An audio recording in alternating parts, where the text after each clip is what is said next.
राधे राधे जी। आज के हमारे गेस्ट एक स्पिरिचुअल फिलैंथ्रोपिस्ट है, कथावाचक हैं, इस्कॉन से बहुत सालों से जुड़े हुए हैं, एक गौ सेवक है, उनकी अपनी गौशाला है, मोटिवेशनल स्पीकर हैं, बच्चों को प्रेरित करते हैं भगवत गीता से जोड़ने की।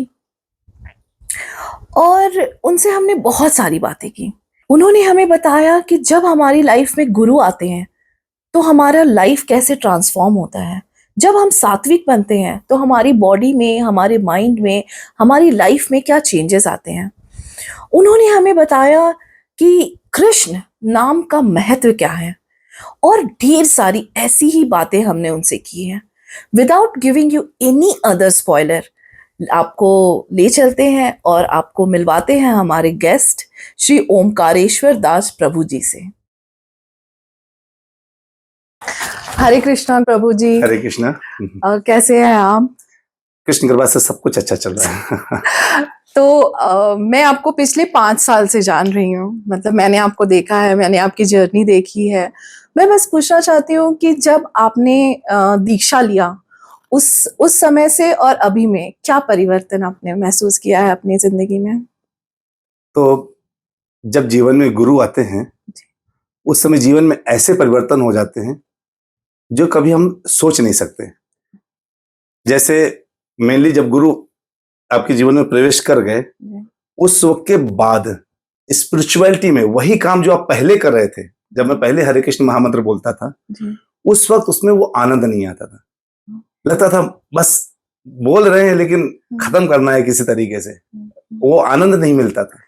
लेकिन जैसे ही किसी गुरु की आपके जीवन में एंट्री होती है उस वक्त जब आप भगवान का नाम लेते हैं तो उसमें गुरु का आशीर्वाद जुड़ जाता है और जो अंदर से जो रोमांच उठता है हरे कृष्ण महामंत्र बोलने से और जो उस वक्त उसका आनंद मिलता है उसमें लगता है एक नहीं 2 माला 10 माला एक्स्ट्रा कर लो। तो वो एक तो भगवान के नाम के प्रति रुचि बढ़ने लगती है, आनंद आने लगता है, भगवान की कथाओं के प्रति एक नया उत्साह आ जाता है। और फिर जो गुरु जिस चीज को चला रहे होते हैं उसी रास्ते में आपके चलने का एक मार्ग खुल जाता है, आपका मार्ग प्रशस्त होता है। तो जैसे हमारे गुरु की खास बात क्या है, हिज होलिनेस राधा गोविंद महाराज वो भागवत कथा करते हैं। तो उनकी ये गुण, जैसे पिता के गुण बच्चे में आते हैं ना, वैसे ही जब गुरु आपको स्वीकारता है तो उस वक्त उस गुरु के जो गुण हैं वो आपको अपने मन से मिल जाते हैं। तो उनके उस आशीर्वाद की वजह से भगवान नाम के प्रचार प्रसार में, भगवान कथाओं के प्रचार प्रसार में रुचि बढ़ने लगी और तब से कथाओं का प्रारंभ शुरू हुआ। और फिर जगह जगह जाकर के कथाएं। तो ये जो गुरु धारण करने के बाद का जो जीवन होता है ना उसको द्विज बोलते हैं, दूसरा जन्म। पहला जन्म एक भौतिक माता पिता से होता है, भौतिक पिता के बीज के द्वारा व्यक्ति जन्म लेता है। फिर जब वो गुरु मिल जाते हैं उसको द्विज बोलते हैं, यानी ब्राह्मण बन गया। और द्विज का मतलब क्या हुआ? दूसरा जन्म। तो गुरु आपके दूसरे आध्यात्मिक पिता होते हैं, स्पिरिचुअल मास्टर, स्पिरिचुअल फादर बोलते हैं। तो गुरु के अगर आपके जीवन में गुरु हैं तो जैसे पिता जीवन में होते हैं तो कितना लगता है ना, लाइफ कितनी आसान है। जब तक पिता के संरक्षण में चल रहे होते हैं बच्चा, उसको डर नहीं होता, उसको लगता है मैं भाग रहा हूँ, पिता तो पीछे से पकड़ ही लेगा। वैसे ही अगर गुरु जीवन में है ना तो लगता है अगर गुरु मेरे पास में, मैं भाग रहा हूँ कहीं जाऊँ तो मुझे पकड़ ही लेगा, गिरने नहीं देगा, मुझे पतन नहीं होने देगा, वो मुझे पकड़ के रोक लेगा। तो मींस कॉन्फिडेंस लेवल बढ़ जाता है अगर आप कुछ भी कर रहे हो। मींस अगर मैं इन शॉर्ट बोलूं तो कॉन्फिडेंस बहुत आ जाता है और आपके लिए मींस चीजें, क्लैरिटी बहुत आ जाती है लाइफ में। राइट, कॉन्फिडेंस एंड क्लैरिटी कि मुझे लाइफ में करना क्या है, मेरा मार्ग का, जीवन का उद्देश्य क्या है। क्या आहार निद्रा भय मैथुन, बस इतना ही मेरा जीवन का उद्देश्य है कि मेरे जीवन का उद्देश्य दोबारा यहाँ पे नहीं आना है। पुनरपि जननम पुनरपि मरणम पुनरपि जननी जठरे शयनम, बार बार माँ के गर्भ में जाने का मेरा जो रास्ता है वो बंद हो जाता है और गोलोक जाने का रास्ता खोल देते हैं हमारे गुरु अगर हमारे साथ होते हैं। तो गुरु को कहा जाता है, भगवद गीता में भगवान कहते हैं कि तद्विधि पढ़ी पाते ना परिप्रश्ने न सेवया उपदेक्षन्ति ते ज्ञानम ज्ञानिना तत्वदर्शिना। गुरु तत्वदर्शी है ना, तो आपको दीक्षा दे करके आपको तत्व का दर्शन करा देता है। और जिसको तत्व का ज्ञान हो गया वो पूरा दोबारा यहाँ पुनर्जन्म नहीं होता, वो धाम की तरफ सीधे जा सकता है।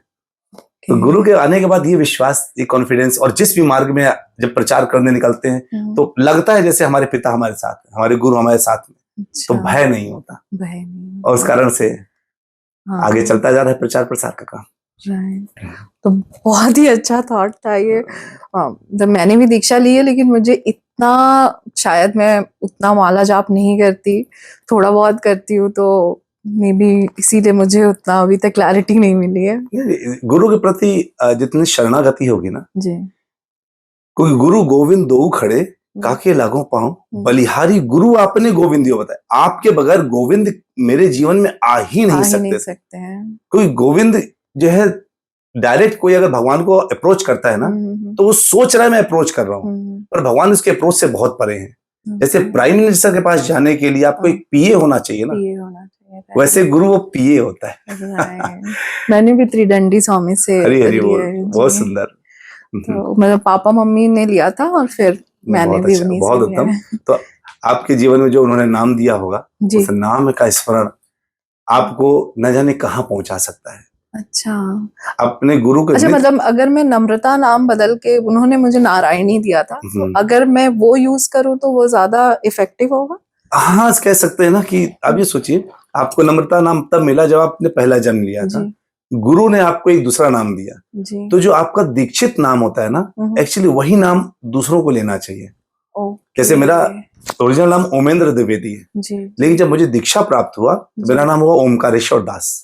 जी। तो ओमकारेश्वर दास ये जो नाम पड़ा, अब मुझे सब भक्त जितने लोग हैं, जी।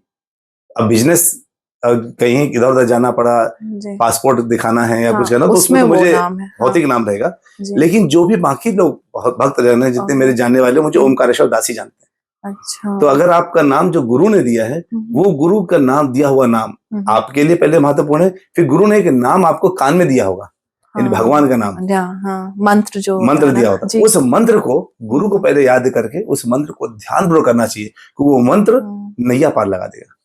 वो मंत्र आपको खींच करके बहुत आगे तक लेके जाएगा। और केवल ये सोचना है कि हम केवल स्पिरिचुअल मार्ग में आगे बढ़ेंगे, नहीं, आपका मेटलिस्टिक मार्ग भी बहुत अच्छा आसानी से क्लियर हो जाता है। ये जो भौतिक प्रगति है ना, इसमें भी मैंने एक दूसरा, जैसे जब से गुरु मिले प्राप्त हुए हैं, भगवान का नाम उन्होंने दिया है, मैंने देखा ना केवल स्पिरिचुअल, बट जबकि मेटलिस्टिक में भी मेरा काफी आराम से मेरा मार्ग खुल गया। यानी दोनों ही मार्ग खोलते हैं गुरु का आशीर्वाद। राइट। इसीलिए नहीं, ये तो मैंने भी फील किया है कि हमने भी जब से तो मैं पहले से दीक्षित थी, फिर उन्होंने कहा कि तुम्हारे हस्बैंड को भी मुझसे दीक्षा लेनी पड़ेगी, नहीं तो तुम्हारा वाणी उसके लिए पत्थर की लकीर हो जाएगा, वो काट ही नहीं सकता। तो फिर मतलब वैसे चला, तो उसके बाद से हाँ, लाइफ इजी है थोड़ा। बहुत अच्छा। तो ये मैंने भी नोटिस किया है कि चेंजेस तो आते हैं। तो आप तो अपना बिजनेस कर रहे थे, ठीक है, हम सब दीक्षा लेते हैं, लेकिन फिर आपने ये क्यों चूज किया कि आप स्पिरिचुअल गुरु बनेंगे?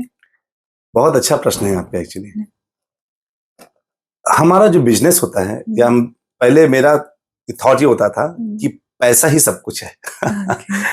हाँ, मेरा जो दोस्त, जो हमारा संघ था, वो कुछ भक्तों के साथ था, तो उसकी वजह से हम भक्ति भिक्षा प्रोग्राम में जाना, भक्तों के साथ जन्माष्टमी प्रोग्राम मनाना, ऐसे छोटे छोटे काम करा करते थे।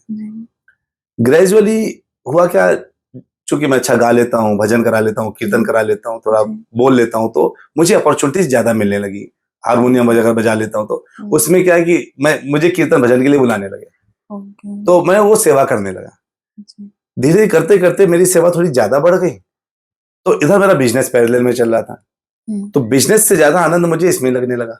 अच्छा। तो मुझे लगने लगा कि ये बिजनेस लगता है रुकावट बन रहा है मेरी इन सेवाओं से। और लेकिन मैंने अपने हाथ से कोई बिजनेस बंद नहीं किया। 2001 आया, कोरोना काल आया, भगवान की इच्छा कुछ और होगी। तो पहले तो मैंने बहुत सालों पहले, 10 साल लगभग पहले गुरु दीक्षा ले ली थी, और उसका नाम लेने लगे थे, सब कुछ शुरू हो गया था, लेकिन तब भी अपने घर कंठी माला और सब धारण करते थे उस वक्त? हाँ, मैं यहाँ तो वो तो सालों हो गए, कंठी माला धारण के 20 साल हो गए, तो 20 साल पहले, लेकिन गुरु प्राप्त हुए 10 साल पहले। अच्छा।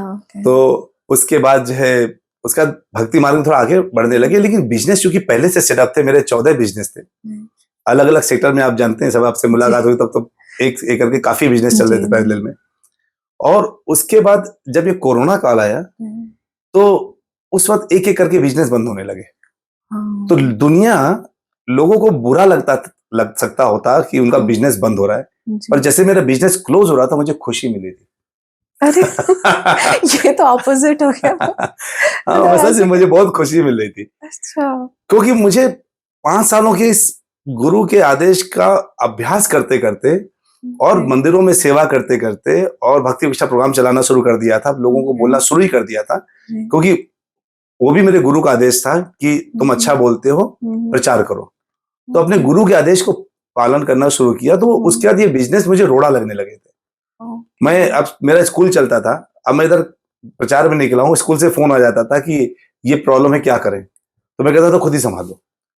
मेरा रेस्टोरेंट चलता था, रेस्टोरेंट से कॉल आ जाती थी कि इस समय ऐसी प्रॉब्लम है, क्या करें, तो मैं कहता खुद ही संभाल। मेरा मन जाना करना बंद हो गया था। तो मेरे मल्टीपल बिजनेस अलग अलग सेक्टर्स में थे, तो मैंने कुछ बिजनेस तो दान कर दिए थे, जो लोग चला रहे थे उन्हीं को कह दिया तुम ऑनर हो, उनको दान कर उन्हीं को दे दिया। जैसे आप प्लांट्स वाला जिसमें जी, आप जी, मिले थे, जी। वो बिजनेस मैंने उसी लड़के को दे दिया जो मेरा एम्प्लॉय था। तो वो अब आपका नहीं है? नहीं, उसको दे दिया था, उसको डोनेट कर दिया था मैंने पहले। ओह! मैंने अब सारे जो बिजनेस जो छोटे छोटे बिजनेस ऐसे थे वो जी, मैंने जी। डोनेट कर दिए। जो चला रहा था उसी को बॉस बना के छोड़ दिया। मैंने कहा तुम अच्छा। चलाओ, तुम्हारे लिए ज्यादा जरूरी है। तो हुँ, मुझे ऐसा लगने लगा था सब रोड़ा बन रहे हैं मेरे लिए, बिजनेस ओके। जो है जितने भी कर रहे हैं। जी, जी। तो ग्रेजुअली जब इस क्षेत्र में आने लगे, हुँ, लोगों को बोलना शुरू किया, तो लोगों में परिवर्तन आने लगे। कुछ लोग मांसाहारी थे हुँ, अलग अलग क्षेत्र में, और वो भगवान के नाम को नहीं जानते थे, लेकिन जब जुड़े तो उन्होंने मांस छोड़ दिया, प्याज लहसुन छोड़ दिया, चाय छोड़ दिया, सब छोड़ दिया, साथ में जुड़ गए, टीम बन गए। तो मुझे लगा कि ये लगता है ये करना चाहिए, और अब हमारे गुरु का आदेश लगातार था कि प्रचार करो। तो जगह जगह जाकर के प्रचार करना शुरू कर दिया, और कब लोगों ने गुरु की तरह देखना शुरू कर दिया पता नहीं, लेकिन हमारा काम तो सेवक वाला है, हम सेवा कर रहे हैं, और सेवा करते करते आज भी सेवा कर रहे हैं। आपने बोला ये भी सेवा है हमारी, कि हम आकर के आपके माध्यम से आपके सारे दर्शकों को ये बताएं कि हम सबका जन्म सेवा के लिए हुआ है। जब पति पत्नी, देखिए, पति पत्नी की सेवा करता है, पत्नी पति की सेवा करता है, माँ बाप बच्चों की सेवा करते हैं, बच्चे माँ बाप की सेवा करते हैं, जिनके पास कोई नहीं होता वो कुत्तों की सेवा करने लगते हैं, कुत्ता पाल लेते हैं, उनको नहला नुला करते हैं। तो हमारा सेवक धर्म ही है। कलयुग में धर्म हमारा सेवक धर्म है। अगर जिसकी आप सेवा करते हैं ना, उसकी प्रवृत्ति हमारे शरीर में आ जाती है। तो अगर आप भगवान की सेवा करते हैं, गुरु आदेश का पालन करते हैं, तो उनकी प्रवृत्ति आपके जीवन में आ जाएगी। आपका जीवन सात्विक होने लगेगा, आपका जीवन अच्छा होने लगेगा, आपके जीवन में आनंद रहेगा। छोटी छोटी बातें आपको नुकसान करना बंद कर देंगी, परेशान करना बंद कर देंगी, ऐसा जीवन शुरू हो जाता है। तो इसलिए गुरु के और आने के बाद, भगवान के आने के जीवन में आने के बाद और प्रचार प्रसार करने से लोगों को, सबको ये लगता है कि ये स्पिरिचुअल गुरु हैं, सिखा रहे हैं, तो लोग गुरु की तरह स्वीकार करते हैं। लेकिन फैक्ट ये है कि हम तो दास हैं, सेवक हैं। हम सबकी सेवा करने के लिए, हमें जो आदेश मिला है वो सेवक सबकी सेवा करने के लिए हम यहाँ पर आए हैं। तो सबकी सेवा चल रही है। इसी बात से मुझे, मेरे मन में एक प्रश्न आया। जैसे हम कृष्ण की सेवा भक्ति करते हैं, तो मतलब ये मैंने भी नोटिस किया है कि अगर आप कृष्ण से जुड़ते हैं तो आप लोगों से अलग होते जाते हैं। आपका फ्रेंड सर्कल कम होने लगता है, इनफैक्ट आप अपने परिवार से भी थोड़ा अलग होने लगते हैं, और चैलेंजेस आपकी लाइफ में बढ़ जाते हैं। छोटे मोटे चैलेंज बड़े बड़े चैलेंज हो जाते हैं। तो ये आपने कभी अनुभव किया है, या ऐसा क्यों होता है? श्रीमद् भागवत में जी। भगवान स्वयं बोलते हैं कि जो मेरे नजदीक आता है सबसे पहले मैं उसका पैसा छीन लेता हूं। ओके। ओके। उसके बाद पैसा नहीं होगा तो उसके रिश्तेदार छीन जाते हैं। जी। उसके बाद उसके दोस्त यार उसको छोड़ देते हैं। राइट। उसके बाद उसके घर वाले उसको छोड़ देते हैं। राइट। फिर वो अकेला हो जाता है। हाँ। एक स्टेटमेंट ये है।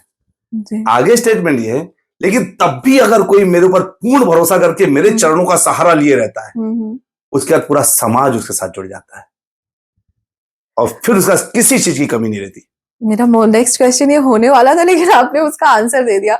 हाँ, ये मैंने भी अनुभव किया कि एक टाइम था मेरी जिंदगी में कि कोई नहीं था, मतलब बस ये जो फैमिली है, बस हस्बैंड वाइफ बच्चे, और ना किसी से बात, ना मतलब फैमिली की तरफ जुड़ाव भी पूरा खत्म हो गया था।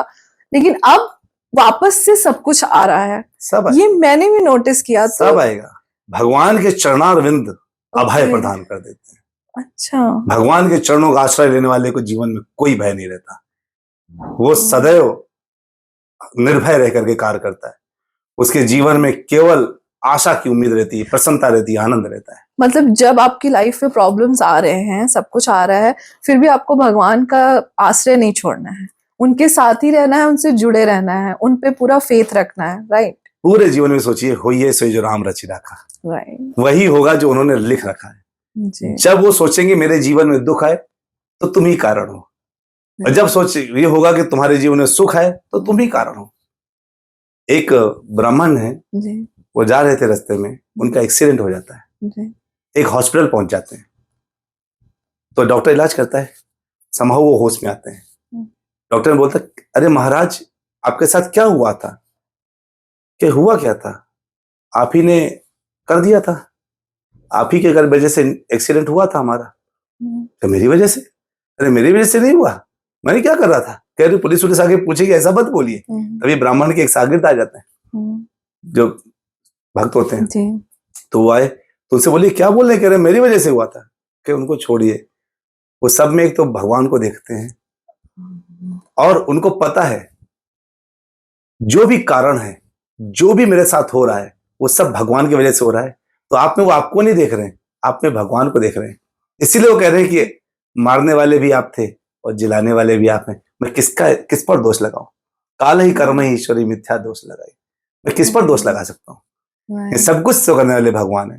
तो जब मुझसे लोग दूर जा रहे हो ना, तो हंसना चाहिए, जब लोग पास में आ रहे हैं तो भी हंसना चाहिए। अभी भी हम हंस रहे। तो मेरा नेक्स्ट क्वेश्चन ये है कि आपने फिर कृष्णा कॉन्शियसनेस क्यों चूज किया? मतलब बहुत सारे देवी देवता हैं, सब हैं, तो आपने यही क्यों चूज किया? मीन्स कोई पर्टिकुलर रीजन? बहुत अच्छा क्वेश्चन फिर से आपने पूछा, आपके क्वेश्चंस बहुत अच्छे आ रहे हैं। कृष्णा कॉन्शियसनेस एक्चुअली ये एक ऐसा वो कॉन्सेप्ट है। कृष्ण मतलब क्या होता है? कृष्ण मतलब होता है सर्वाकर्षक। कृष्ण का मतलब यही होता है, मीनिंग ऑफ कृष्ण। तो जब आपसे कोई बोलता है कृष्ण, वो जो शब्द है ना, वो शब्द की एक बड़ी बढ़िया डेफिनेशन है। जो इस शब्द को बोलता है तो सबसे पहले उसके साथ होता है चेतो दर्पण मार्जनम भव महादावाग्नि निर्वापणम श्रेयः कैरव चंद्रिका वितरणम विद्यावधु विजीवनम। आपके जीवन में केवल सुगंध ही सुगंध रहती है, केवल सुंदरता रहती है, मधुरता रहती है। आपके जीवन के जितने दावाग्नि हैं, जितनी परेशानियां हैं, कष्ट हैं, सब गायब हो जाते हैं केवल एक कृष्ण से। ये कृष्ण आपको इतना आकर्षित कर लेते हैं कि इनके अलावा शून्यायतम जगत सर्वम गोविंद विरेण, वो कृष्ण इतना आकर्षित करते थे। और कृष्ण वो जड़ हैं जिनसे सारे आगे के जितने भी देवी देवता हैं वो फलते फूलते हैं। इसलिए ब्रह्मा जी ने ब्रह्म संहिता के अंदर अपने पहले श्लोक में बोला है, ईश्वरः परमः कृष्ण सच्चिदानंद विग्रह अनादिरादिर गोविंदा सर्व कारण कारणम। ईश्वरः परमः कृष्ण, परम ईश्वर अगर कोई है तो वो कृष्ण है। अनादिरादि, प्रारंभ का भी प्रारंभ है वो कृष्ण है। सर्व कारण कारणम, दुनिया में जो हो रहा है सबका कारण अगर वो एक कृष्ण है। इस ब्रह्मांड की जो सृष्टि हुई उसका सबसे पहला व्यक्ति ब्रह्मा, और उस ब्रह्मा जी से निकले सारे भूमंडल जितने भी लोक निकले उनसे निकले हुए। तो उन ब्रह्मा जी का स्टेटमेंट ये है, तो उनकी बात मैं मान रहा हूं। अच्छा। कि कृष्ण, और फिर हमारे गुरु महाराज ने भी हमको यही बताया है और शास्त्र भी यही बोलता है कि कृष्ण तत्ववेता से ही गुरु हो। जो कृष्ण तत्व को जानता है वही गुरु होने के लायक है। और भगवान भी ये बात बताते हैं भगवत गीता में। मैं आपको रेफरेंसेस दे रहा हूं, मैंने बोला ना ये स्पिरिचुअल साइंस है और ये ऐसा विज्ञान है। ये कृष्ण शब्द एक इतना बड़ा वैज्ञानिक शब्द, एक ऐसा इतना बड़ा भारी भरकम शब्द होता है ना, यानी एक कृष्ण जिसमें सब कुछ छुपा हुआ है। कहते ना कृष्ण काले हैं तो उसमें सारे रंग छुपे हैं, इसलिए इस कृष्ण शब्द में सब कुछ छुपा हुआ है। तो भगवान खुद कहते हैं, जन्म कर्म च में दिव्यम एवं यो वेति तत्वतः। तत्व से जो मेरे विषय में जान जाता है, मेरा नाम लेता है, सब कुछ करता है। त्यक्त्वा देवहम पुनर्जन्म नैति मामेति स्वजन्म। इस शरीर को त्यागने के बाद उसका दूसरा जन्म कभी नहीं होता। तो जो मेरे बारे में जान जाता भगवान कहते हैं। यहाँ भगवान ने पुष्टि करी, उधर ब्रह्मा जी ने पुष्टि करी, इधर हमारे गुरु ने पुष्टि करी। तो हमने कहा कृष्ण तो है, Right. और कृष्ण सबके मूल हैं। हम्म, तो जैसे एक पेड़ होता है ना, उस पेड़ में इतने पत्ते होते हैं। जी। अगर आपको हर पत्ते को मैं कहूं साफ पानी डालते रहिए, हर पत्ते में पानी डालिए और जड़ में पानी मत डालिए, तो भी एक दिन पत्ता पेड़ सूख जाएगा।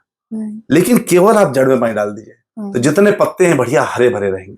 जी। वैसे ही जितने देवी देवता हैं इस ब्रह्मांड में, जितने भी हैं, वो केवल भगवान को अगर कोई केवल कृष्ण की पूजा कर ले, एक बार कृष्ण बोलता है, सारे देवी देवता प्रसन्न हो जाते हैं। Okay. उसका एक बहुत बढ़िया उदाहरण अगर आपको याद हो, एक बार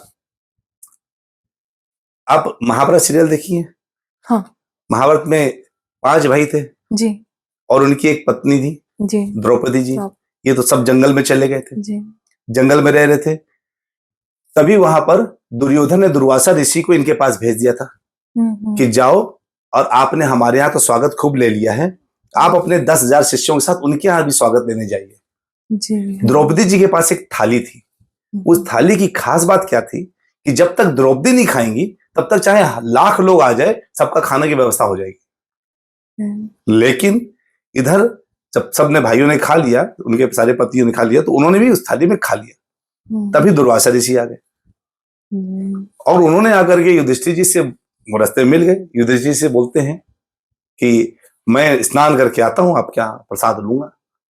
अब युधिष्ठिर जी परेशान, कहते हैं ठीक है महाराज, आप जरूर आइए। वो दो चले गए। इधर युधिष्ठिर जाकर के घर में आके बताते हैं द्रौपदी को कि अरे यार, इतनी भीड़ आ गई है, तुमने भी खा लिया है, आप क्या करेंगे, कहां से लेके आएंगे इतना अनाज। तो जब भी द्रौपदी किसी परेशानी में होती थी, और दुर्वासा ऋषि का श्राप मतलब क्या है, बस विध्वंस। तो जब भी द्रौपदी किसी परेशानी में होती थी तो वो भगवान को याद करती थी। अब भगवान कहाँ बैठे इस समय, द्वारिका में। याद कहाँ किया, जंगल में। कृष्ण, हे कृष्ण, सामने प्रकट हो गए। भगवान आते हैं, और कैसे क्या हाल चाल चल रहा है, सब ठीक है, भूख लगी, खाना खिलाओ। खाना, जिसको देखो खाना मांगने आ गए। हमारे घर में कुछ खाना ही नहीं है। तो कहते हैं अच्छा कुछ तो होगा। आप हमारे भगवान कितने दयालु। आप सोचिए आपके घर में कोई मेहमान आए और आपका खाना खत्म हो गया हो, उसको भूख लगी हो, तो आप कह नहीं अभी भी थाली बाहर रखी है, सब खाना खत्म हो गया है, कैसे हम बाहर से जो थाली रखी वही उठा के लेके खाना खिला दीजिए। आप खिला सकते हैं कभी किसी मेहमान को? आप कहेंगे नहीं मैं बना दूंगी। अब वो मत, नहीं अगर नहीं बना सकते मैं बाहर से खा लूंगा, आप नहीं खिलाएंगे। लेकिन भगवान ऐसे हैं, भगवान ने जो आपने थाली रख दी है उसमें देखो कोई एक दाना पड़ा होगा, कुछ तो पड़ा होगा खाने के लिए, मुझे वही दे दो। जिद करने पर फिर द्रौपदी लेके आती है, कहती है एक बचा है चावल का दाना, खीर का। तो भगवान ने उस खीर के दाने को मुंह में डाला, इन्होंने मुंह में डाला। अब आप सोचिए कि यहां से इसको कहते हैं साइंस विज्ञान, कृष्ण विज्ञान। इन्होंने मुंह में डाला, तीनों मंडल के, तीनों लोकों के जितने प्राणी थे, चींटी से लेके ब्रह्मा तक, सबका पेट भर जाता है, चींटी से ब्रह्मा तक। और जब ब्रह्मा जी भी कहते हैं बड़ा मुंह में मीठा मीठा लग रहा है, पेट भरा सा लग रहा है, क्यों हो रहा है। और चींटी भी पेट भरी है। उनमें से दुर्वासा ऋषि और 10,000 लोगों ऋषियों का पेट अपने में से भर गया। उनको लगा पूरा खाना खा के, लगता अभी खीर खा के उठे, वो वहीं से भाग जाते हैं। भगवान कहते जाके उनको बुला के लाओ। तो एक भगवान को एक चावल का एक दाना खिला देने से जब पूरे ब्रह्मांड के लोगों का पेट भर सकता है, तो उन भगवान की अगर स्तुति की जाए, पूजा की जाए, तो क्या पूरे ब्रह्मांड के जितने देवी देवता प्रसन्न नहीं हो जाएंगे? प्रसन्न हो जाते हैं। इसी कारण से बस एक भगवान खुद भगवद गीता में कहते हैं, माम एकम शरणम व्रजः, बस तुम्हें मेरी शरण में आना है, तुम्हारा कल्याण हो। अहम त्वाम सर्व पापेभ्यो मोक्षयिष्यामि मा शुचः, मैं तुम्हारे सारे पाप खत्म कर दूंगा, चिंता मत करो। तो फिर ये शिव भक्त और फिर वैष्णव मीन्स ये सिर्फ झगड़ा लड़ाई क्यों होती रहती है कि वो बड़े मतलब अगर अल्टीमेटली सिर्फ कृष्ण ही है या सिर्फ विष्णु ही है, तो फिर ये कहाँ से आता है और क्यों आता है? बिल्कुल सही बात है। देखिए ये बताने वाले कौन है डिपेंड ये करता है। जैसे हमारे पास जितने पुराण है ना, आप देखिए देवी पुराण, शिव पुराण, ऐसे श्रीमद् भागवत पुराण, तो श्री व्यास देव जी ने ये सारे पुराण लिखे। तो जब उन्होंने पूरे पुराण लिख दिए थे, 18 पुराण है अपने पास, उसमें से 17 पुराण जो है पहले व्यासदेव जी लिख चुके थे। श्रीमद् भागवत महापुराण अभी नहीं लिखा था, उसमें देवी पुराण शिव पुराण आ चुका था। अब लेकिन उसके बाद भी ये दुखी थे। नारद जी आए, आप दुखी क्यों हैं? पता नहीं, सब कुछ तुमने लिख दिया, महाभारत लिख दिया, पुराण लिख दिए, सब कुछ लिख दिया, लेकिन उसके बाद भी मेरे अंदर प्रसन्नता नहीं है। व्यासदेव जी कहते हैं। तो नारद जी कहते हैं, कोई नारद जी इनके गुरु हैं, नारद कहते हैं तुमने सब लिखा लेकिन वो नहीं लिखा जिसमें सीधे भगवान के बारे में बातचीत हो। तुमने उनके गोलोक से नीचे, यानी भगवान की के पास के नीचे तक का सब लिख दिया है। तो जो व्यक्ति शिव पुराण तक पढ़ता है जी, केवल शिव तक, वो शिव भक्त होते हैं। राइट, और शिव पुराण तक जाने में शिव को सब कुछ बताया गया है। हाँ, राइट, अब जैसे आप 10th क्लास में होते हैं तो आपको एक कॉन्सेप्ट बताई जाती है, तो हमें लगता है वही कॉन्सेप्ट सही है, लेकिन जैसे 12th से पहुंच जाते हैं उसके अंदर घुसते हैं, अरे एक कॉन्सेप्ट और था, हमें लगता था इतना ही है, लेकिन तो जितना जो हमने एक पैराग्राफ में पढ़ा था उसका पूरा एक चैप्टर है। जब आप पीएचडी करते हैं तो जो आपने एक लाइन में पढ़ा था उसकी पूरा पीएचडी है, केवल एक लाइन से।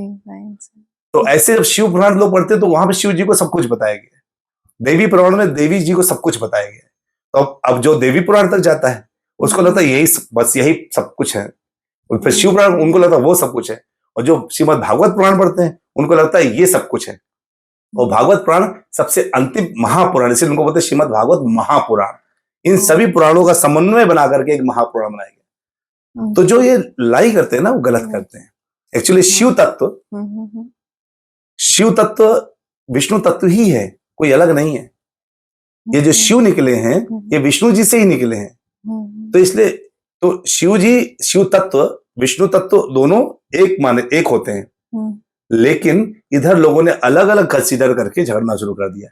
ये हम सबकी प्रॉब्लम है। जब व्यक्ति शिव भक्त होता है ना, आपको सुन के आश्चर्य होगा, मैं पहले शिव भक्त था, मैं भी। हमने पहले शिव में खूब भक्ति करी, हम बहुत दृढ़ता से भक्ति करी, और लेकिन वही भगवान शिव स्वयं फिर कहते हैं अब आप मेरे आराध्य के पास जाओ। जिसको भगवान शिव भजते रहते हैं वो आराध्य है भगवान कृष्ण।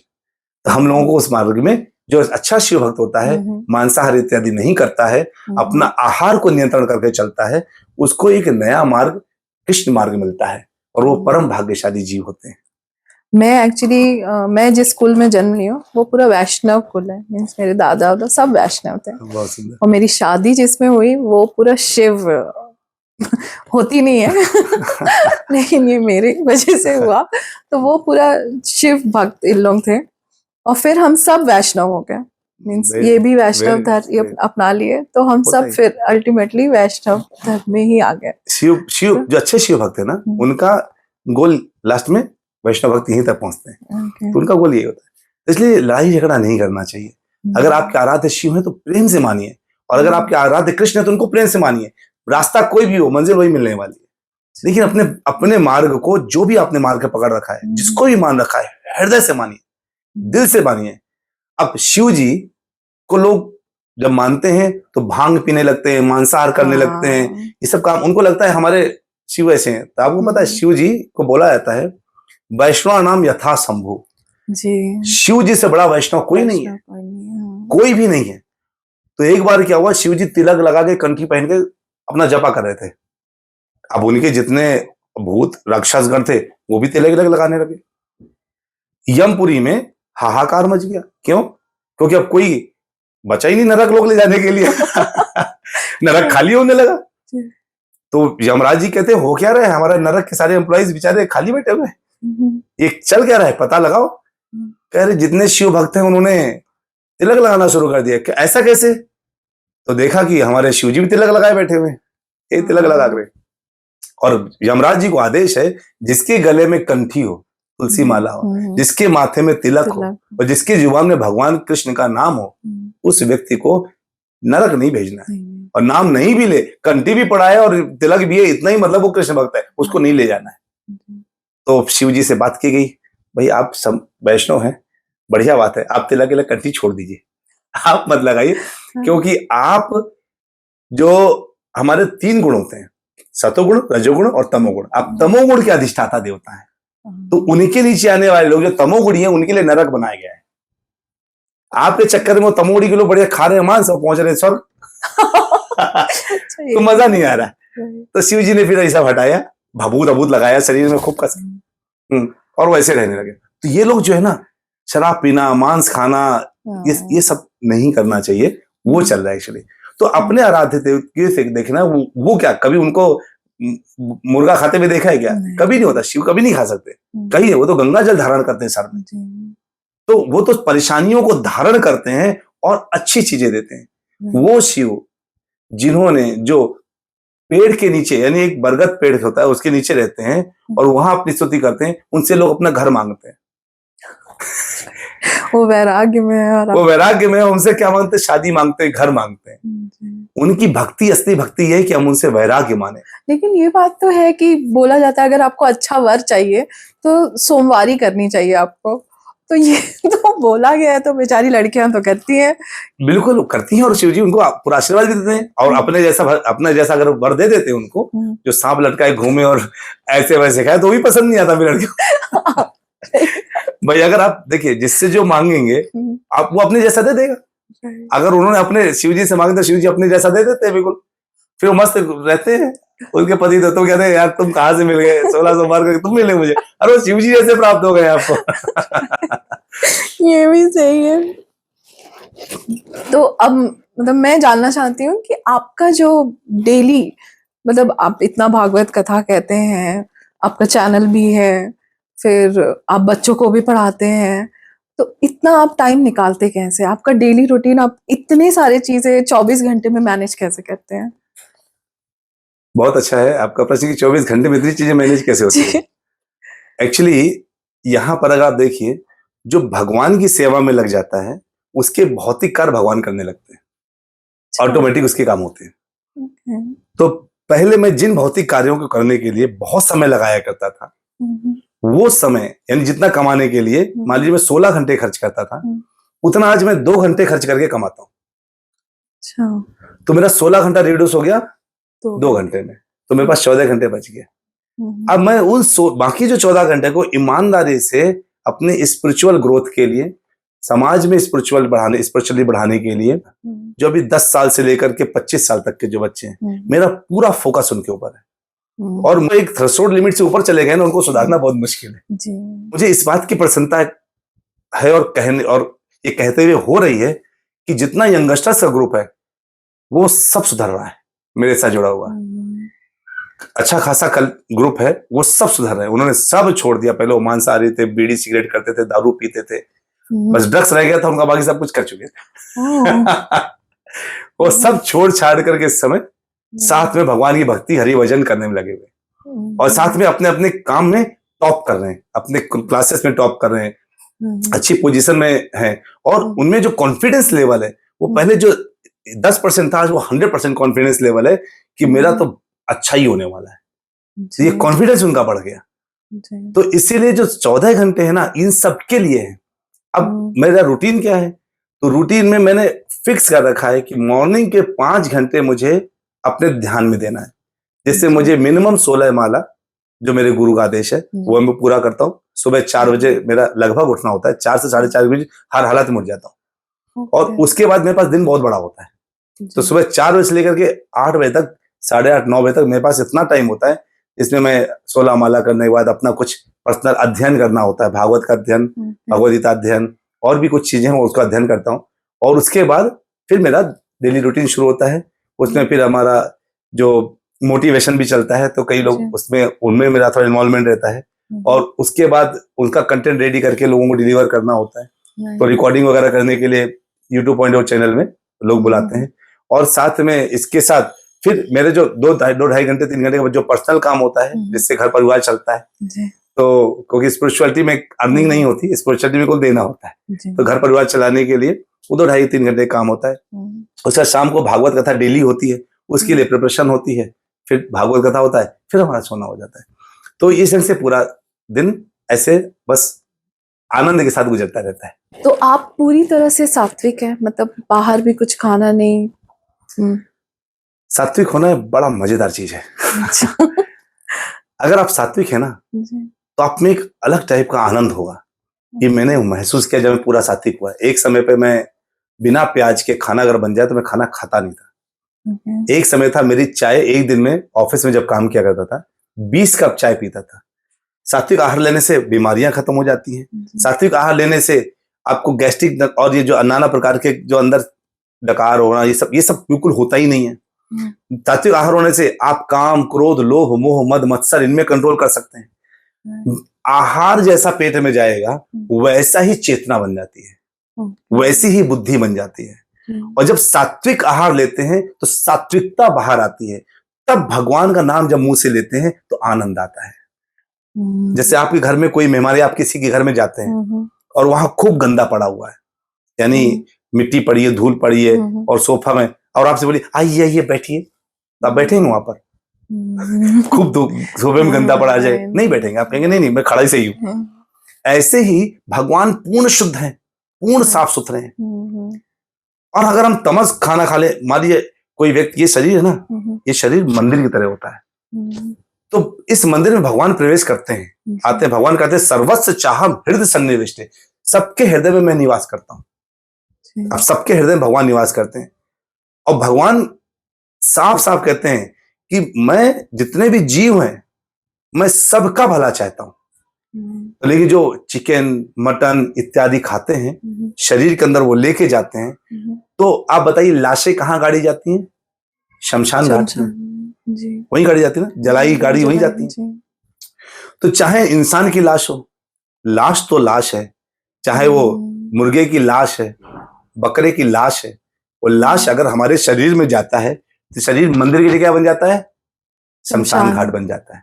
और उस शमशान घाट में अगर चीज गई तो वहां तो भूत प्रेत रहते हैं, तो शमशान घाट में रहते हैं भूत प्रेत, और मंदिर में रहते हैं भगवान। तो भगवान कहते हैं मैं रहता हूं उस शरीर में जहां केवल सात्विक आहार लिया जाता है। सात्विक आहार में क्या भगवान को पसंद है? पत्रम पुष्पम फलम तोयम यो में भक्त्या प्रयच्छति।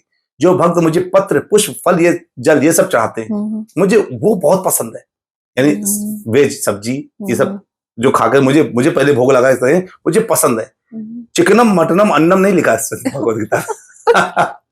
हाँ, लेकिन नॉनवेज वालों को ये पसंद नहीं आएगा सुन के, सीरियसली। हाँ। मतलब ये पता नहीं क्यों उनको ऐसा लगता है कि अरे तुम लोग खाना कैसे खाते हो, तुम लोग साग सब्जी, अरे तुम लोग तो घास फूस खाने वाले हो। मीन्स ये आपको बहुत कॉमन सुनने मिलता है। हाँ, मतलब मेरा नेक्स्ट क्वेश्चन ये आने वाला था कि आप मेडिटेशन कितना करते हैं, लेकिन आप तो वो पहले ही बोल दिए कि 16 माला आप डेली वही मेरा मेडिटेशन है। और वो बड़ा ध्यान मेरा 16 राउंड, जैसे मैं लोगों को सजेस्ट करूंगा जितने लोग भक्त सुन रहे हैं, जो इस्कॉन वाले भी हैं और बाहर से भी जिनको दीक्षा मिली है, जो भगवान का नाम लेते हैं, भगवान का नाम मजाक नहीं है, मैं ये बोलूंगा। भगवान का नाम इतना पवित्र चीज है, इतना पवित्र। भगवान का नाम वो है जो जिसमें भगवान ने अपनी संपूर्ण शक्ति डाल रखी है। नाम नाम कार्य बहुधा निज सर्वशक्ति तत्रार्पिता नियमिता स्मरणे न काला। उस नाम में संपूर्ण शक्ति भगवान की है और उसको आप कभी भी ले सकते हैं, कहीं भी ले सकते हैं, परिस्थिति पड़ने पर आप कहीं भी। शुद्धता और अशुद्धता का कुछ नहीं होता। जैसे सूर्य की किरण होती है ना, अगर विष्ठा पे भी पड़ जाए तो सूर्य की किरण अशुद्ध नहीं होती है, विष्ठा शुद्ध हो सकता है, उसकी गंदगी निकल सकती है। तो वैसे ही भगवान का नाम हम हमारे मुंह से कहीं भी बैठ के निकले, हम बाथरूम में हैं, कहीं भी हैं, कुछ भी करके। एक बार चैतन्य महाप्रभु से एक भक्त ने पूछा कि अगर हम फ्रेश हो रहे हैं और उसमें हमारे प्राण निकल गए तो कहते उसे भगवान का नाम लेते रहिए। यानी भगवान इसीलिए कहते सततम कीर्तन तो माम, मेरा सदा कीर्तन करो, मेरा सदैव नाम लो, हर सेकंड मुझे किसी सेकंड मत भुलाओ, तब मैं तुम्हारा कल्याण कर दूंगा। तो भगवान का नाम इतना शक्तिशाली है कि एक भगवान का नाम, सोचिए भगवान आके कितनी बार रक्षा करते हैं किसी की, भगवान का नाम कितनी बार रक्षा करता है। प्रहलाद महाराज, जब हिरण्यकश्यप ने प्रहलाद महाराज को मारने के लिए जहर खिला दिया, वो जहर खाए और कहते नारायण नारायण नारायण, जहर पानी बन गया, हाथियों के नीचे डाला, हाथी चढ़ गए, पूरा हाथी प्रहलाद महाराज 5 साल के बच्चे के ऊपर चढ़ गया, नारायण नारायण नारायण, हाथी का वजन एक खिलौने के हाथी के समान हो गया, ऊपर से फेंक दिए गए प्रहलाद महाराज, नारायण नारायण नारायण, नीचे जाकर के फूल की सैया भेज गए उनके लिए ताकि उनको चोट ना लगे। अग्नि में बैठा दिया उसकी बहन ने, उनकी हिरण्यकश्यप की बहन ने और उनकी बुआ ने बैठा दिया अग्नि के साथ लेकर के, होलिका ने। लेकिन हुआ क्या? नारायण नारायण नारायण, बस अग्नि में तेज खत्म हो गया और ये बच्चा सुरक्षित बाहर निकल आया। तो केवल भगवान का नाम जो हमें हर अंगार से, हर परेशानियों से, हर कष्ट से अगर बाहर निकाल सकता है, तो उस भगवान के नाम को लेने में के लिए ध्यान की आवश्यकता है।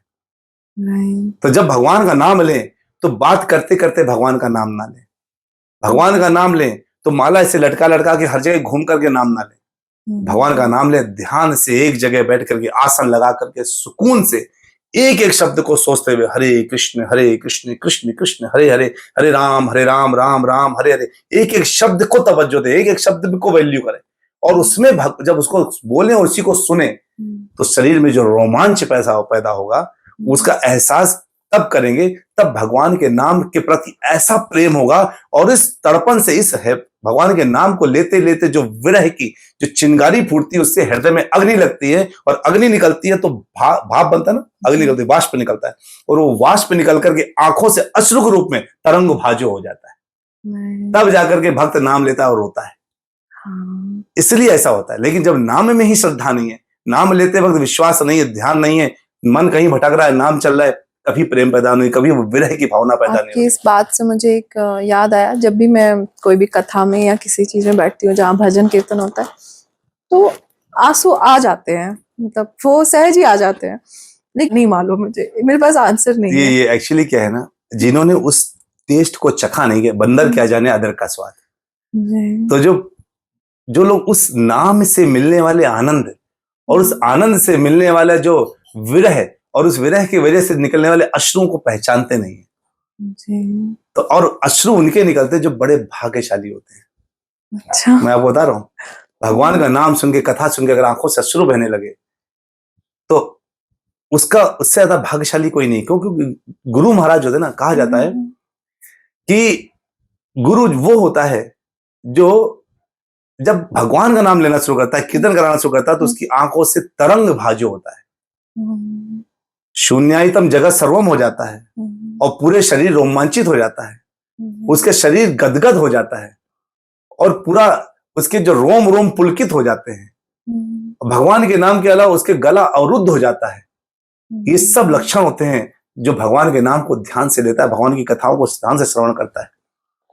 इसलिए आप उनकी चिंता मत करिए, आप भाग्यशाली हैं अगर आपका भगवान का नाम सुन करके, बोल लेकिन करके। फिर भी कॉन्शियस थोड़ा हो जाता है, क्योंकि आप पब्लिक में बैठे हैं और फिर तो लगता है कि नहीं, कोई ना ही देखे तो अच्छा है। आप जब आप भगवान की कथा सुन रहे हैं तो दूसरों को देखने की जरूरत ही नहीं है, आप और आपके भगवान बस। उनके अलावा कोई दूसरा है ही नहीं। और भगवान के नाम में आपको सब कुछ देने की क्षमता है। आप सोचिए ना, एक भगवान का नाम आपको सब कुछ दे सकता है। आप मन में सोचिए, मिल जाएगा भगवान। ये कोई करके तो देखे। लेकिन दुर्दैव मीदृश मिहा जनी अनुरागा, मैं इतना दुर्भाग्यशाली हूं कि मुझे उसी भगवान के नाम पे अनुराग नहीं लगता है। तो जिनका भगवान के नाम में अनुराग नहीं लगता है, जो नित्य भगवान का नाम नहीं लेते हैं, जो केवल आहार निद्रा भय में, तुम सुबह उठे ऑफिस गए, घर का काम किए, शाम को आए, सो गए, लेट गए, फिर सुबह उठे, यही तरह से जिनका जीवन चर्या चल रही है, वो अपने इस अमूल्य जीवन को, जैसे कोई हीरे को से शीशा काटे लेकिन उसकी अंगूठी ना बनवाए, तो भगवान के जो इस शरीर को, जिसके द्वारा, इस मल मूत्र से भरे हुए शरीर के द्वारा हम गोलोक प्राप्त कर सकते हैं, भगवान के धाम जा सकते हैं। यद गत्वा न निवर्तन्ते, जहां जाकर के हम वापस नहीं आए, हम वो कर सकते हैं। लेकिन इस शरीर के द्वारा हम क्या कर रहे हैं? इसी शरीर के इंद्रियों को सुख दे रहे हैं जो एक दिन जल के खत्म हो जाना है। माध्यम आपको इस शरीर नाव दिया गया है, इस नाव से इस भाव सागर को पार लगने का प्लानिंग करना चाहिए, तैयारी करना चाहिए, जोर लगाना चाहिए, ताकि इस बार इस नाव मिल गया, पता नहीं अगली बार मिले ना मिले। इस बार 2 पैर में आ गए, कहीं अगली बार 4 पैर में आए तो क्या करेंगे? ये भी हो सकता है ना। किसी भी जीव के शरीर में जा सकते हैं ना, हमारे कर्मों के अनुसार। जैसा हम कर्म करेंगे वैसा हमको जीव मिल जाएगा, वैसा शरीर मिलेगा। हमारा जो शरीर, अगला शरीर बनना शुरू हो जाता है। इस जन्म के शरीर के कर्म से अगला शरीर निर्माण हो रहा है आपका। अच्छा।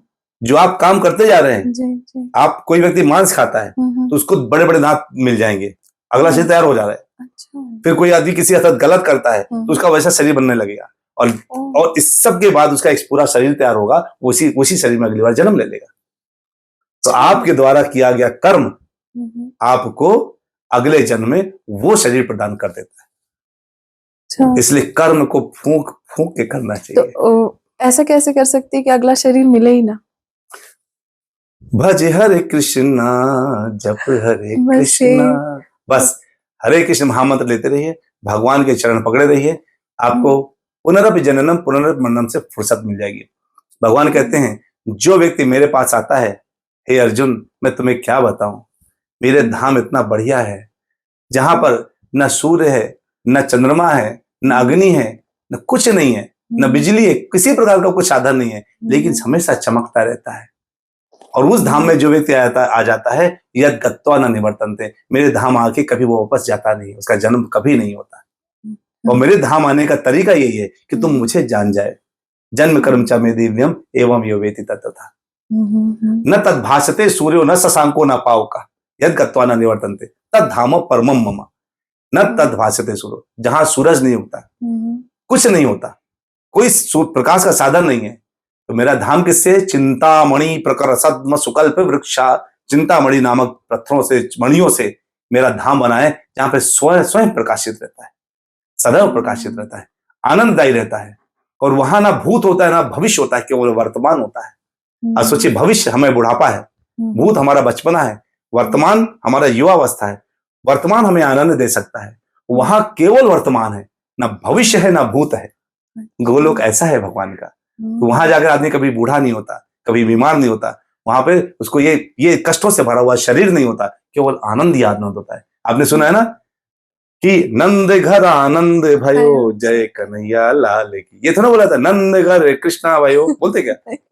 नहीं बोलते। नंद घर आनंद भयो, क्योंकि भगवान स्वयं आनंद स्वरूप है, भगवान का नाम स्वयं आनंद स्वरूप है, भगवान का गोलोक स्वयं आनंद स्वरूप है, आनंद ही आनंद, यह है उसकी परिभाषा।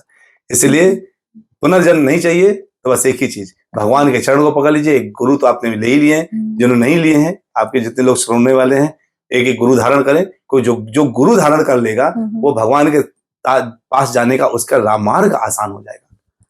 नहीं तो कष्टों में तो फिर तो आता जाता रहेगा ही। इस शरीर में इतना कष्ट झेल लिया, अगली बार फिर से आगे कष्ट झेलेंगे, फिर से कष्ट ही कष्ट झेलते रहेंगे। अच्छा, कष्ट क्यों होते हैं? आप ये पूछ सकती हैं कि आदमी को कष्ट क्यों होते हैं, दुख क्यों होते हैं? हाँ, क्यों होते हैं, है ना? हमारे दुख का मेन कारण ही हमारे द्वारा किए गए पाप है। अच्छा, जो हमने कभी जीवन में किसी कारण से पाप कर दिए। आप रास्ते में जा रहे थे, चींटी मर गई आपके पैर से, आपने पाप कर दिया। आपने मच्छर मार दिया, पाप कर दिया। लेकिन वो तो अगर अननोइंगली भी होगा तो वो तो भी आप सोचिए, अगर अननोइंग आप जहर खा लें, हाँ पानी समझ के जहर पी ले कोई, तो क्या होगा? अरे वो तुमने पानी समझ के पिया था, जहर था क्या? जाने ये, आप चाहे नोइंगली करें चाहे अननोइंगली करें, अगर आपने गलती करी तो गलती है। अगर अननोइंगली आग में हाथ लगा देंगे तो हाथ जलेगा। कोई भी कर्म चाहे जानबूझ के किया जाए चाहे अनजाने में किया जाए, अगर आपसे गलती हुई है तो उसका सजा 100% मिलेगा। भीष्म पितामह बेचारे एक सांप की सुरक्षा के लिए फेंके और वो कांटों के पेड़ में जाके घुस गया। पूरे जीवन का जीवन के अंतिम क्षणों में कांटों में घुसे रहे के नहीं, अननोइंगली था ना। तो चाहे नोइंगली हो चाहे अननोइंगली हो, लेकिन अगर आप पाप करेंगे तो उसका कष्ट तो मिलेगा। और इसी जन्म में कुछ किया हो, पिछले जन्म में लाखों जन्म में जो पाप किए होते हैं उनके भरपाई जन्म में होता है। इस जन्म में तो पूरी अच्छा काम किया, मैं तो भक्ति कर रहा हूँ, उसके बाद ही मैंने ऐसा क्यों हो गया? इसलिए क्योंकि तुमने पिछले जन्म में किया था। और तो क्या तरीका है, वो पाप कैसे खत्म होंगे? तो उन पापों को खत्म करने कोई तरीका है क्या? भगवान कहते हैं ना, अहम त्वाम सर्व पापेभ्यो मोक्षयिष्यामि मां शुचा, चिंता मत कर, मैं तेरे सारे पाप खत्म कर दूंगा। शर्त एक है, सततम कीर्तन तो मां, सदा मेरा कीर्तन करो। माम एकम शरणम व्रज, केवल मेरी शरण में आ जाओ। मेरे जन्म कर्म के बारे में बिल्कुल तत्व से जानो, मुझे जानो, मुझे मानो, मुझे समझो। यदस्नासी यज्ञोसी ददासी यत् यत् तपस्सी कौन्तेय, जो भी तुम तपस्या करते हो वो मुझे समर्पित कर दो। तो तुम जो खाते हो, जो पीते हो, जो चलते हो, जो करते हो, जो कर्तव्य, जो भी ड्यूटी कर रहे हो, काम कर रहे हो, आप घर में खाना बना रही हैं, आपने खाना भगवान के लिए बना दिया, बढ़िया सात्विक, भगवान को सात्विक पसंद है। देखिए आपके घर में लड्डू गोपाल बैठे हैं, अगर आपने उनको प्याज का खेत बनाया और प्याज खिला दिया तो उनकी जीभ जल जाएगी, छाले पड़ जाएंगे उनको, वो अच्छे है ना? वैसे नहीं करते। हाँ, तो इसीलिए हमें वही, और जो हमको वही, अगर हमारे घर में भगवान है तो होता क्या है कि हम भगवान को क्या देते हैं? रेवड़ी दे देते हैं, 4 दाना चीनी रख देते हैं, कुछ ऐसा चढ़ा देते हैं और अपने लिए थाली भर भर खाते हैं। अच्छा, जब सब्जी कट रही होती ना तो बच्चे हैं, उनको तो भूख लगी होती है ना, उनको भी लगती है भूख।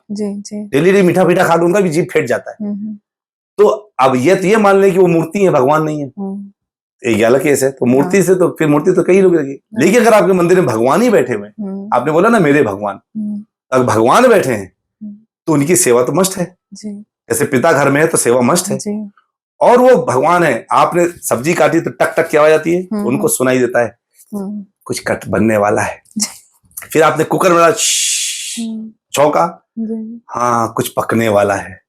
उसके बाद आपने थाली में डाला, मेरे पास आने वाला है, और चबड़ चबड़ खाने की आवाज आई तो उनको लगता है लोग खप गया। फिर बर्तन धोने की आवाज आई, आज भी नहीं मिला, आज भी मैं भूखा रह गया। तो हम जो खाते हैं वो हमें भगवान को अर्पण करना चाहिए, और हमें वही खाना चाहिए जो भगवान ने खा लिया है। तब जाकर के हम चोर नहीं कहलाएंगे। तो भगवान भगवद गीता के 3 अध्याय में बोलते हैं कि जो व्यक्ति बिना भोग लगाए खाते हैं वो चोर कहलाते हैं। इसलिए कहलाते हैं क्योंकि ना गेहूं हमने बनाया, ना चावल हमने बनाया, ना कुछ हमने नहीं बनाया, ये प्रकृति ने आपको दिया है। और पर भगवान कहते हैं मैं दक्षिण प्रकृति, प्रकृति मेरी अध्यक्षा में कार्य करती है। तो जो प्रकृति ने दिया है उसका पहला अधिकारी भगवान है। हमने बिना भगवान को चढ़ाया और कबड़ कबड़ चबड़ चबड़ कर खा गए, तो भगवान को लगता है ये तो पाप कर दिया, आपने चोरी कर ली ना, भगवान का माल हम खा गए। अच्छा, भगवान को खिलाया, फिर भगवान ने छोड़ दिया, उनका उच्छिष्ट हमने पाया तो हमने प्रसाद खा लिया। और प्रसाद जो खाता है व्यक्ति, उसके जीवन में हमेशा प्रसाद बना रहता है। प्रसाद यानी हंसता खेलता रहता है। एक प्रसाद का मतलब होता है खाना, और एक प्रसाद का मतलब होता है हंसी। प्रसाद के 2 मतलब होते हैं। प्रसन्नता। तो जो प्रसाद पाता है वो हमेशा प्रसाद में रहता है, हमेशा प्रसन्नता में रहता है। तो ये है, ये मैं पूछने वाली थी कि अगर हम अपना सारा कर्म, हम अपना सारा कुछ भगवान को समर्पित कर दे तो क्या उसका उत्तर आपने पहले ही नहीं दिया? आप जब बोल रहे थे तो मेरे मन में ये प्रश्न आ रहा था कि मैं क्या करूं, मतलब अगर हम सारा कुछ उनको समर्पण कर दे तो शायद हमें मोक्ष मिल जाए। 100%, शायद नहीं 100%। नहीं, वो पहले था क्वेश्चन, आपने उसका पहले ही आंसर। 100% भगवान स्वयं बोले, मैं अपनी बात नहीं बोली, मैं भगवान की बात बोली।